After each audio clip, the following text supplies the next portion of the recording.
아주 먼 옛날 지리산 깊은 자락에 하늘과 맞닿을듯 높다 하여 하늘재라 불리는 외딴 마을이 있었습니다.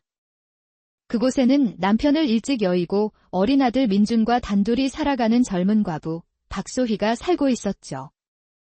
30을 갓 넘긴 그녀의 얼굴에는 고된 삶의 흔적이 깊게 새겨져 있었지만 아들을 바라보는 눈빛만은 언제나 따스했습니다. 바람이 스며드는 낡은 초가집, 지붕의 집단은 여기저기 나라가 듬성듬성했고 흙벽은 비바람에 패여 있었습니다. 하지만 소희는 봄이면 새 흙을 이겨 벽을 바르고 가을이면 마른 짚을 엮어 지붕을 이으며 정성으로 집을 보살폈습니다. 민준아, 어미가 산에 장작하러 다녀올 테니 집 잘 보고 있거라.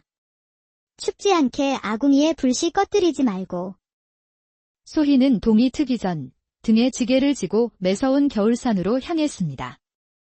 칼날 같은 바람이 뺨을 스치고 눈 쌓인 길은 발목까지 푹푹 빠졌지만 아들을 따뜻하게 해줄 장작을 생각하며 걸음을 재촉했죠.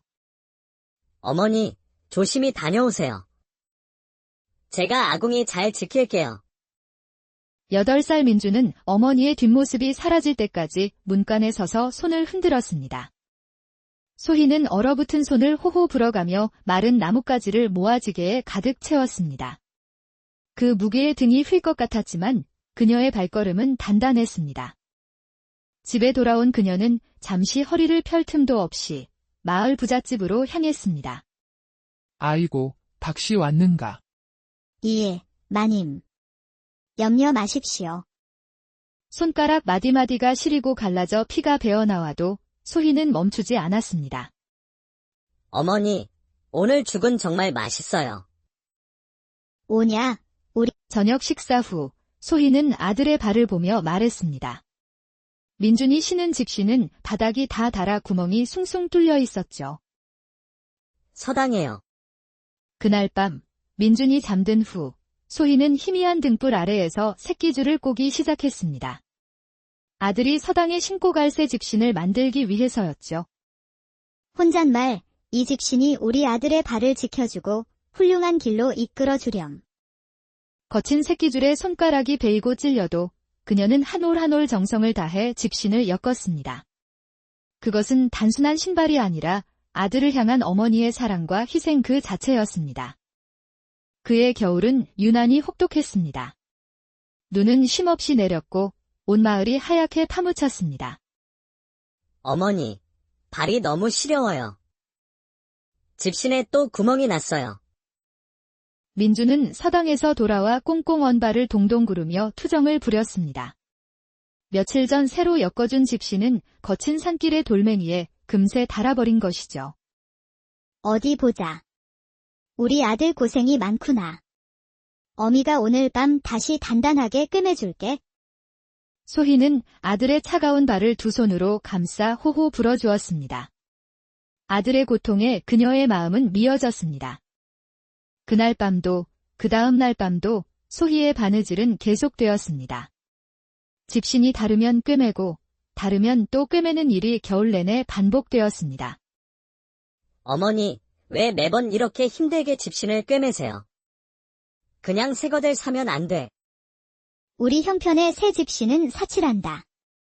하지만 어미가 정성껏 꿰맨 이 집신이 세상 어떤 새 것보다 더 소중하고 튼튼하지 않니?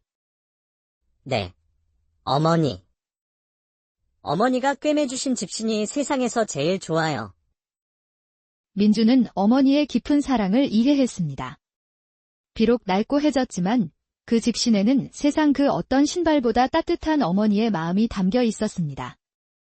시간은 흘러 민주는 10살이 넘었고 서당에서 가장 총명한 아이로 자랐습니다. 훈장님은 그의 재능을 아끼며 칭찬을 아끼지 않았죠. 민준이는 참으로 똑똑한 아이로구나. 이 아이의 재주라면 장차 나라의 큰 복량이 될 것이다. 칭찬을 들을수록 민주는 학문에 더욱 매진했습니다. 어머니의 희생을 헛되이 하지 않기 위해 그는 밤낮으로 책을 읽고 글을 썼습니다. 그러나 학문에 깊이 빠져들수록 그는 점차 어머니의 고단한 삶을 잊어갔습니다. 어머니의 희생은 그의 성공을 위한 당연한 발판처럼 여겨지기 시작했죠. 민준아, 밥 먹으렴. 네, 어머니. 잠시만요. 이 책만 마저 다 읽고요. 소희는 아들이 공부에 열중하는 모습이 대견하면서도 한편으로는 마음 한구석이 서늘해지는 것을 느꼈습니다. 민준이 20살이 되던 해 한양에서 과거 시험이 열린다는 소식이 들려왔습니다. 어머니, 저도 과거 시험을 치르고 싶습니다. 꼭 급제하여 어머니께 호강시켜 드리고 싶습니다. 소희의 얼굴에 깊은 그늘이 졌습니다. 한양까지 갈 여비와 머물 비용은 가난한 살림에 감당할 수 없는 큰돈이었습니다. 알았다. 어미가 방법을 찾아보마. 너는 아무 걱정 말고 공부에만 전념하거라. 며칠을 고민하던 소희는 결국 장롱 깊숙이 넣어두었던 작은 비단 주머니를 꺼냈습니다.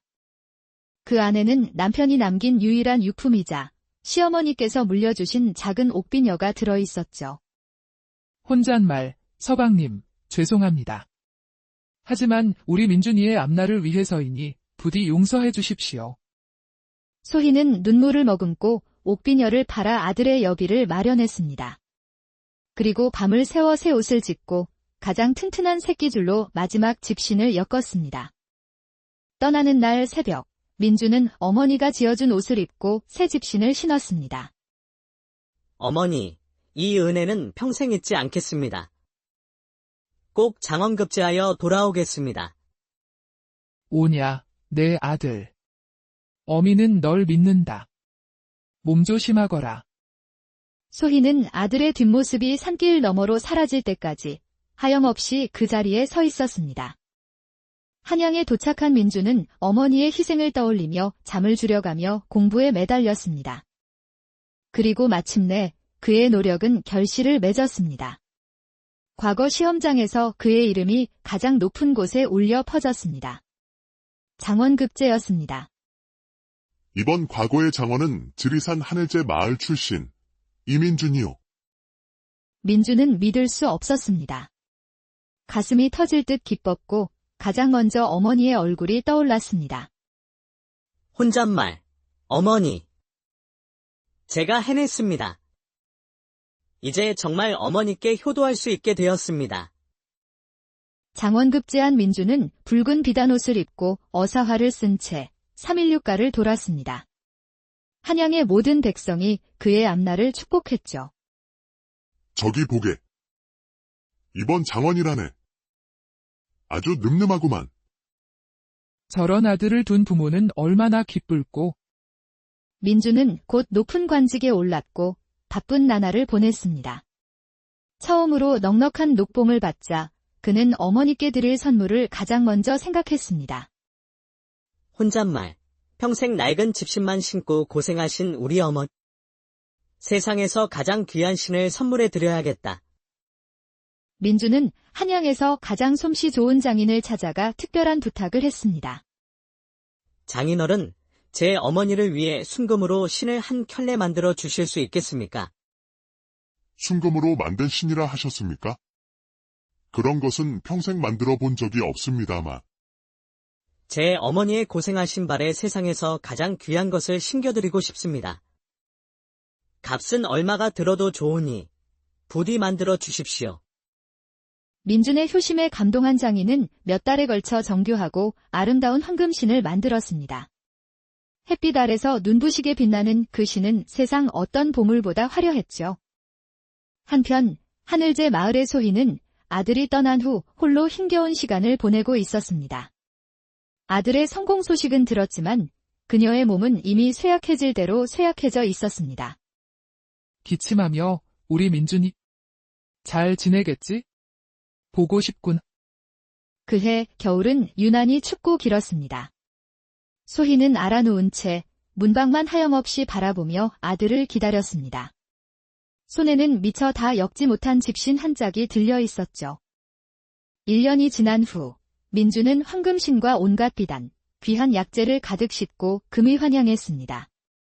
어머니를 한양으로 모셔와 편안하게 해드릴 생각에 그의 발걸음은 구름 위를 걷는 듯 가벼웠습니다.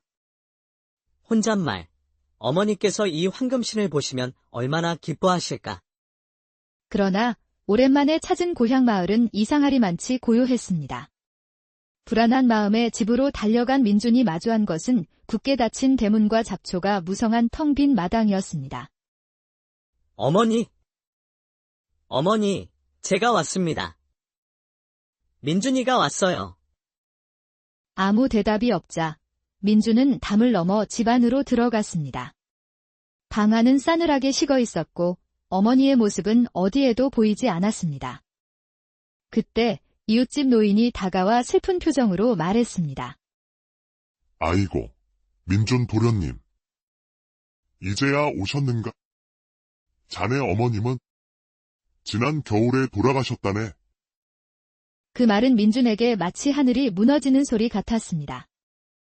자네가 장원급제했다는 소식을 듣고 얼마나 기뻐하셨는지 모른다네.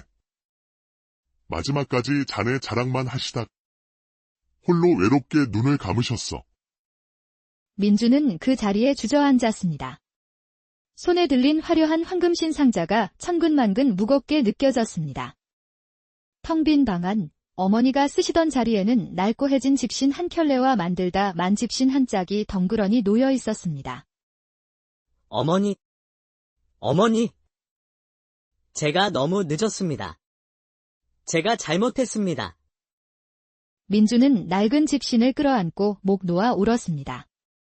어머니의 마지막 사랑이 담긴 집신 앞에서 세상에서 가장 귀하다 믿었던 황금신은 그저 차갑고 의미 없는 쇳덩이에 불과했습니다.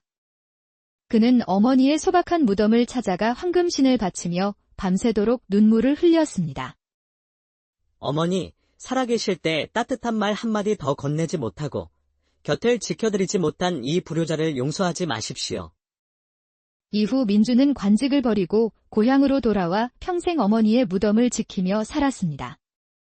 그리고 황금신과 집신 이야기는 효도는 부모님이 살아계실 때 해야 한다는 깊은 교훈과 함께 오랫동안 사람들 사이에 전해졌다고 합니다.